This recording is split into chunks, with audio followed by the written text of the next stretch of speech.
अब अल्लाह सुब्हानहू जलाल का जिक्र तो करते हैं, लेकिन उस जिक्र को इन 10 दिनों में खुसूसन कीजिए। चलते फिरते आपकी जुबान पे होना चाहिए सुभान अल्लाह, अल्हम्दुलिल्लाह, ला इलाहा इल्लल्लाह, अल्लाहु अकबर, ला हौला वला कुव्वता इल्ला बिल्लाह, रज़ीतु बिल्लाहि रब्बा व बिल इस्लामी दीना व बि मुहम्मदिन नबिय्या, ला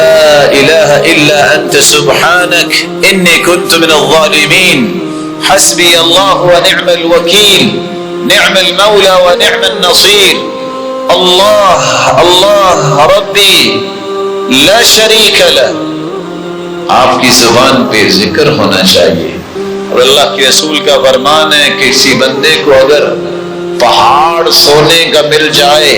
वो सदका कर दे तो उतना अजर उसे नहीं मिलता जितना जिक्र करने वाले को अजर मिलता। एक बंदा जिहाद नहीं कर सका, पहुंच नहीं सका, ताकत कुव्वत नहीं है, वो अल्लाह का जिक्र कर ले, अल्लाह उसे अजर जो है वो उतना ही अता कर